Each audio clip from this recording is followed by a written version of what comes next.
Hi, this is Tony Camille, and you are listening to TV Confidential. Ed Robertson, welcome you to this week's edition of TV Confidential, radio talk show about television that will welcome back Linda Pearl.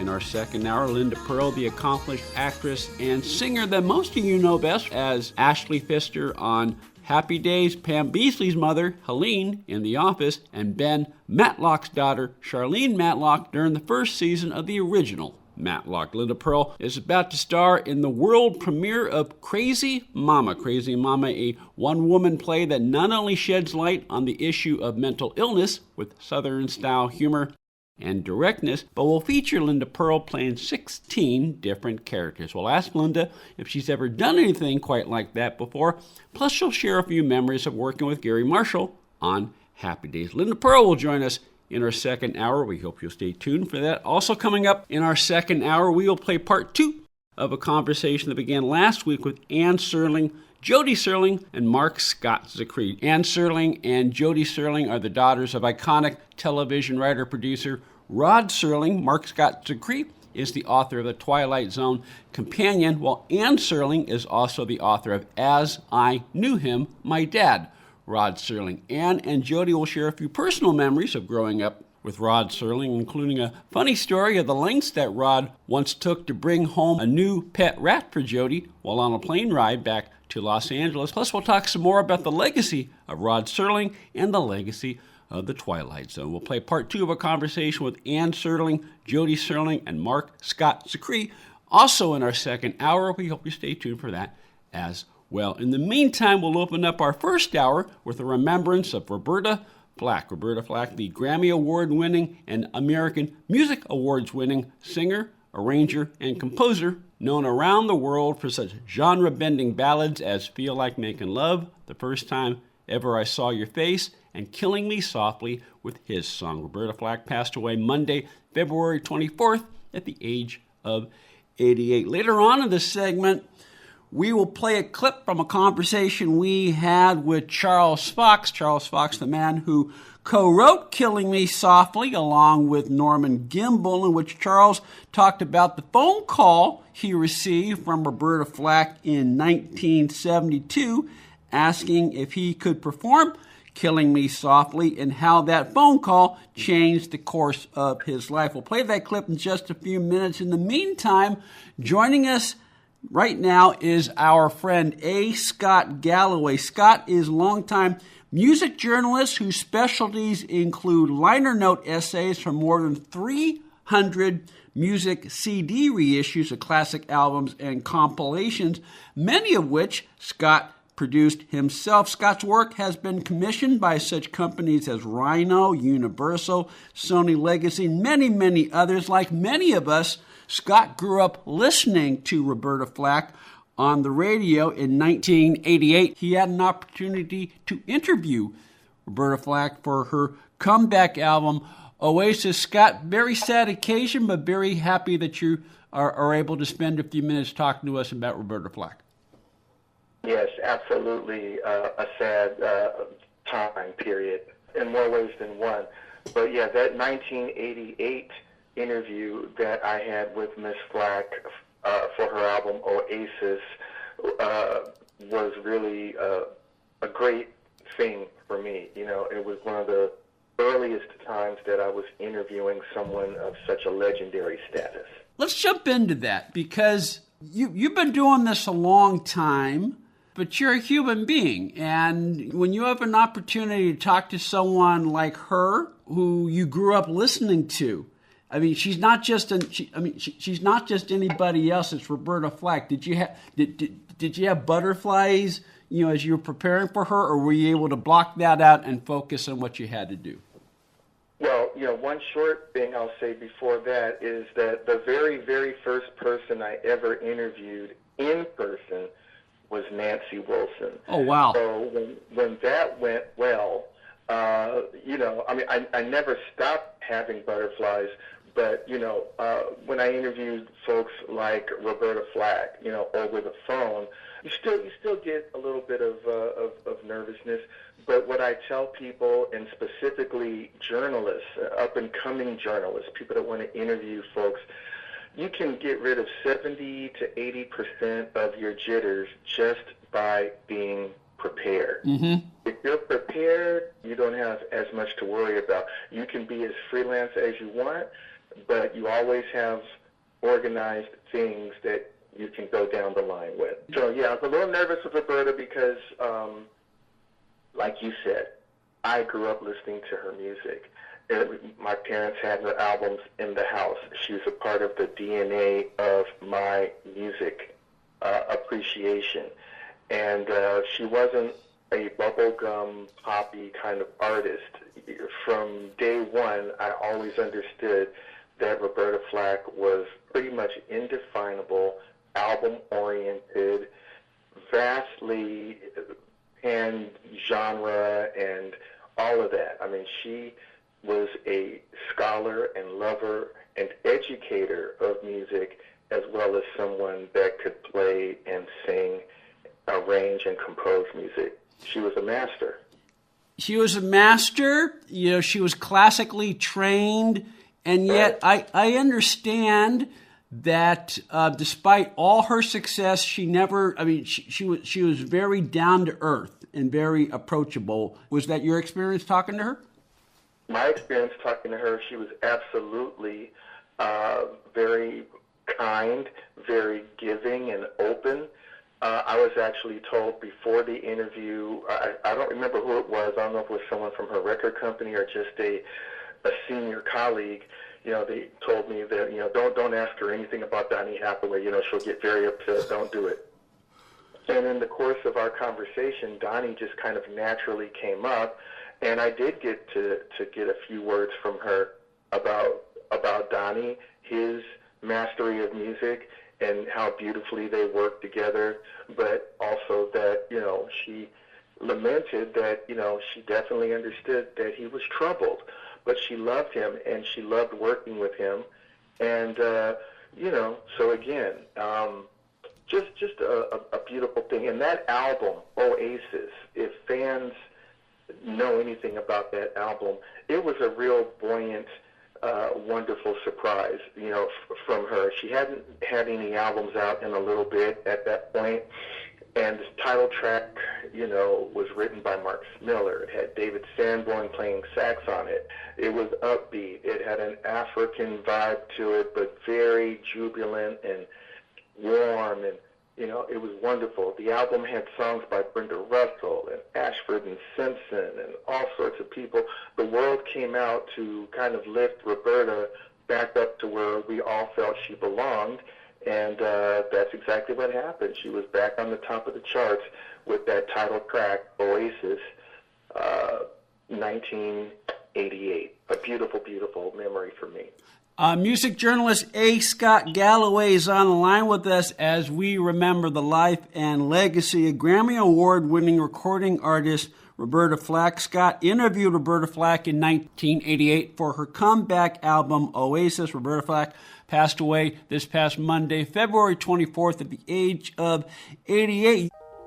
You wrote a lovely tribute to Roberta Flack on your Facebook page yesterday as we record this conversation, Scott. It was certainly personal for you, for some of the reasons, for some of the feelings you've shared with us just talking right now, but in many respects, what you wrote and what you said and the heart that you poured out in that Facebook post, in many ways, that captures why the news of her death really struck a chord with a lot of us. She really was part of the soundtrack of our lives.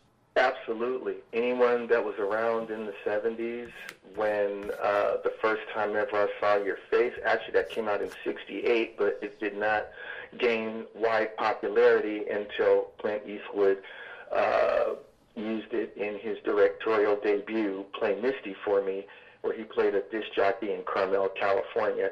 But he didn't play the song as a DJ in the movie. The song was actually under a very tender love montage of he and his true love, you know, walking on the ocean and sipping wine, and then it segued into, you know, soft, focused lovemaking kind of scene. And this is in the middle of a thriller, you know, but this was a love. That was very, very. Oh man, Intimacy for me is quite a roller coaster. Yes, so it is. You got to see it. It's one of my favorite Clint Eastwood movies because he's actually being stalked by somebody. Yeah. And so it's crazy. But the love scene was not with the stalker, obviously. No, But anyway, yeah. She was Roberta Flack. I'm just trying to focus here. There's so much. The biggest thing I can say is I tell people go and listen to her albums. Don't get hung up on just the songs you heard on the radio, like tonight, I Celebrate My Love for You, or Making Love, or Feel Like Making Love, or, I mean, those are all wonderful, amazing songs. But when you want to get to the true artistry of Roberta Flack, you got to go into the albums, and that's where you're going to find spirituals, you're going to find acoustic numbers, you're going to find her doing Leonard Cohen compositions, something like Hey, That's No Way to Say Goodbye, in a very kind of folky manner, and then his incredible song Suzanne that gets a Deodato string arrangement and a beautiful rhythm track that just builds and builds to this wonderful crescendo. She was a real music person, so when you listen to her records, you will learn so much and feel so much because she understood all the parameters of music, and so when she created albums and arrangements that they definitely take you off the planet. So don't think of her as just this great woman who had some hits in the 70s and 80s and whatever. You know, you have to think of her as a full 360-degree artist. You touched on something I wanted to ask you, Scott, because one of the things that set her apart as a performer, besides her skills as a vocalist, is she saw herself not only as a storyteller but a communicator. And I'm just reading up about her. That stems from her background as a teacher and as an educator. And so, I mean, she didn't quote unquote set about to educate people, but in her own subtle way, she did. Yes, there's definitely messages in a lot of Roberta's music, from songs like Be Real Black for Me, Go Up Moses, Ballad of the Sad Young Men, which is something that she covered on her very first album that happened to be a sensitive support for gay men. Mm-hmm. And she, in her career, alongside of being an amazing artist, she was also an advocate for women's rights, people's rights, animal rights, and gay rights, and anything. She was about liberty, the true meaning of what it is to be human. And because she was born in Black Mountain, North Carolina, that also means liberty as an American woman. And so an American human being.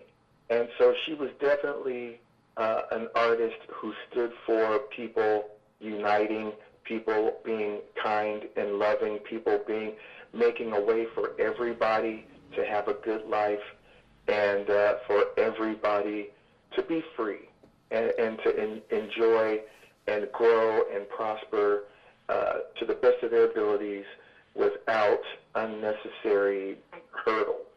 And this is a whole nother aspect of her life that was very important and to be remembered alongside her glowing artistry. Music journalist A. Scott Galloway is on the line with us as we remember the life and legacy of Grammy Award-winning recording artist Roberta Flack. Scott interviewed Roberta Flack in 1988 for her comeback album Oasis. Roberta Flack passed away this past Monday, February 24th, at the age of 88. Stay with us, folks. We'll be right back.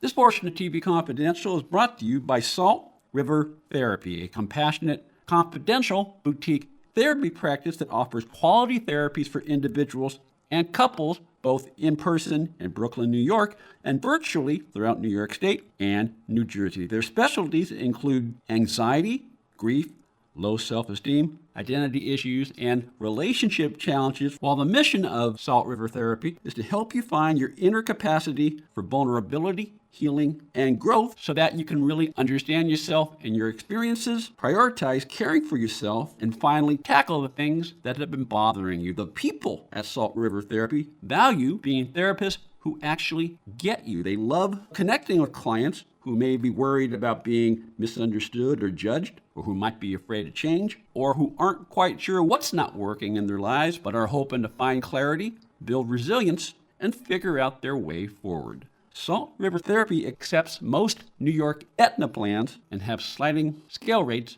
available. To learn more about what they do or to schedule a free phone consultation, visit saltrivertherapy.com, saltrivertherapy.com.